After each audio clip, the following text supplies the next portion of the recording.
are a fellow HBCU graduate. She went to FAMU, y'all. Y'all know I roll my eyes when I say FAMU. But she be at all our stuff. She married a Rattler. I secretly... And she asked me about homecoming. I be hating on FAMU. It's a friendly hate, though. Yes. It's a friendly rivalry that TSU has. Shout out to Tennessee State University. But we have a friendly rivalry. I think it dated back to like the Atlanta Classics and all of the things. But I have to say...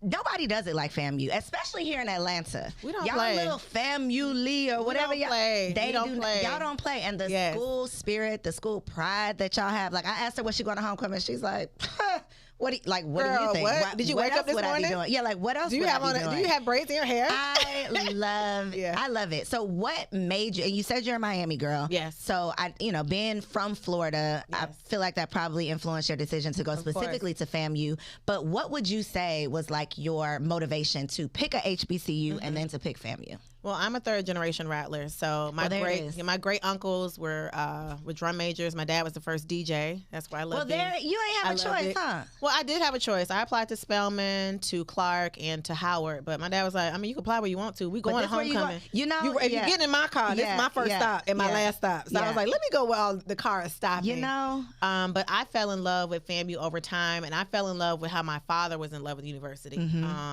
Seeing anytime we had anything, and this is back in the 80s, anytime my dad had a project or an idea, he made a phone call, because back in the day, you couldn't get on Instagram. He made a phone call, and it was nothing within a few days to have everything put together from calling a Rattler. And so fast forward to 2000, when it's my time to apply, I didn't have a scholarship, and so I was like, well, I guess I got to go somewhere else. So my dad said, no, we're going to drive to Tallahassee. And so we talk to somebody. So we talked to the president of the university. He said, get that baby some money. We sat in the office all day, and he said, no, we're going to give her a full ride. So whatever she needs, she'll be taken care of. When it came to housing, we made a phone call. When it's time to the sorority, my parents came and set me out for probate. And so FAMU has been in the fabric of just who I've become. And even today, if I come out with anything, I can guarantee the Rattlers are going to help me sell it out.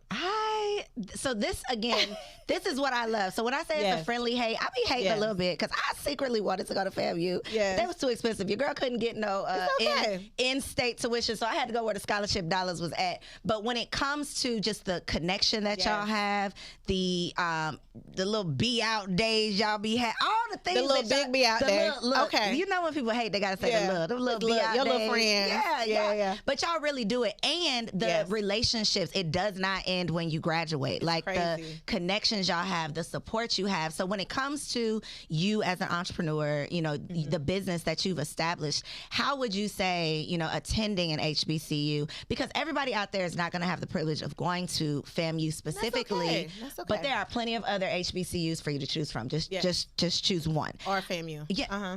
Or just go to FAMU. Or just go to FAMU. But my advice when I think about my son is like, I'm not going to force you to go to TSU or FAMU, but you're going to an HBCU. There's plenty of them. There's plenty of them. But how would you say it's benefited you in your business? I just remember my freshman year walking onto the campus and immediately being embraced by staff.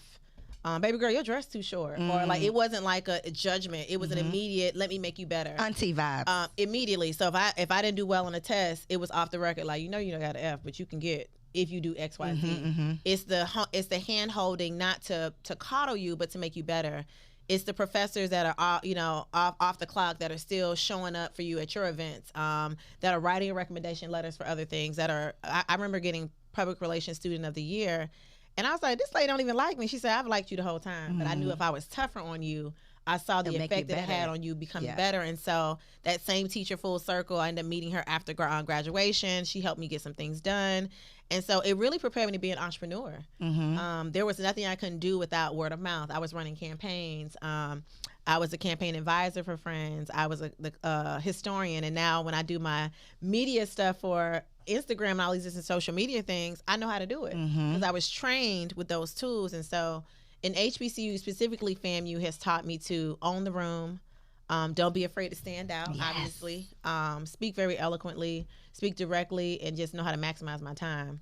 Because when it came to set Fridays, everything had to stop. So that means Thursday night, I had a hard stop with all this homework, whatever y'all got going on. By 12 o'clock, we need to have everything picked out. And so it really made me have to say, I want to be this kind of person, and this is what it takes. And so I've been doing that for 20 plus years. So I've been ready since then.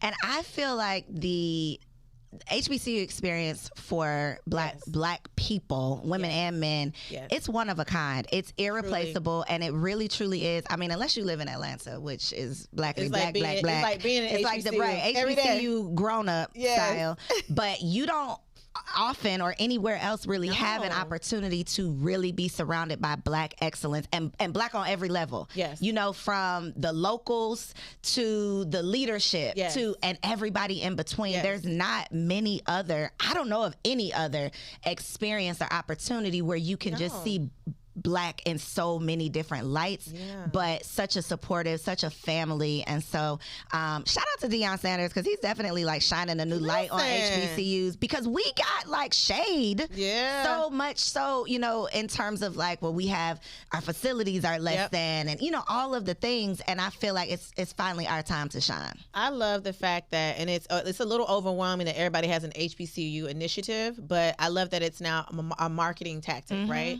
Use us in a good way. One of my mentees just came out with she designed the FAMU Dunk, the new Nike shoe, and of course our shoe, I want to say it's sold out. Ours did too. TSU got a little shoe. Y'all got a shoe. We got a little shoe. But what I love about it is that opportunities are coming to us that we deserve, right? Yes, not just we've been deserving. And so now the highlight is like, wow, all of this talent is coming from these places that we once shunned.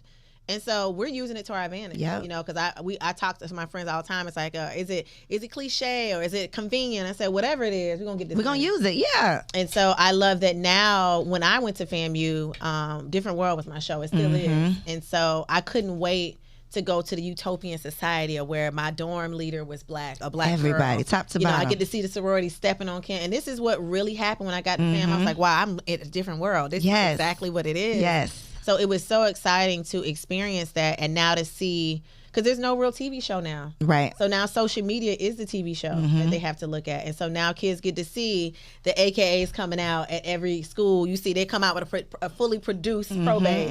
Where back in the day we had to hide behind bushes. Right. Yeah. So now they're getting to know sorors in a special way versus trying to follow them around campus like we had to do. Right. So now it's an interesting way to see how HBCUs are now on a different platform, but in a good way, because you see all the good and the bad, but to see, hey, I can go to this school and get this experience, and now they get to see it in real time. Well deserved. So have you always been Yes, I have. Melissa Mitchell, colorful? I have. And so every time I have someone introduce me, I say my name is Melissa A. Mitchell, right? Okay. And so my dad was I apologize. I'm putting some respect on your name. No. I say that because I like people to say my full name to have the full experience. And so my dad was Michael A. Mitchell. My sisters are both Monique A. Mitchell and Melanie A. Mitchell. And so that's our homage to our father who passed away. So he didn't have any boys, so we all have his initials. And so even when I was little, my mom said, even back to preschool, I would beg to wear these hot pink cowgirl boots with my school. So this been you. So this is like at 3. My mom's like, girl, just let her wear the boots. And so I was so adamant. Then I had to bring the members only jacket. So let her wear the blue jacket and the pink boots. And so my mom said there was just something different about me even then. Even when it was time for our middle school prom, I didn't want to wear a black dress. So she let me go buy 2 dresses. One was zebra print, one was black. And so I trimmed I didn't know how to sew. So I trimmed the black dress and hot glued the zebra all Come on, hot glue. Added zebra to the hat, had on a cowgirl hat, girl, was extra, and the shoe. And so that was my only way to ensure that I wouldn't look like anybody else. And I've always been the custom queen, like, oh, if they wearing black, how can I bring in how can I do else? it a little how different? How can I do this? And so even when it came to the sorority, they're like, all right, now you got to tone that down. I'm like, yeah, but no. And so I tone it down in my way. I tone it down a little bit so I get these letters. And I'm going to go back to the other girl. And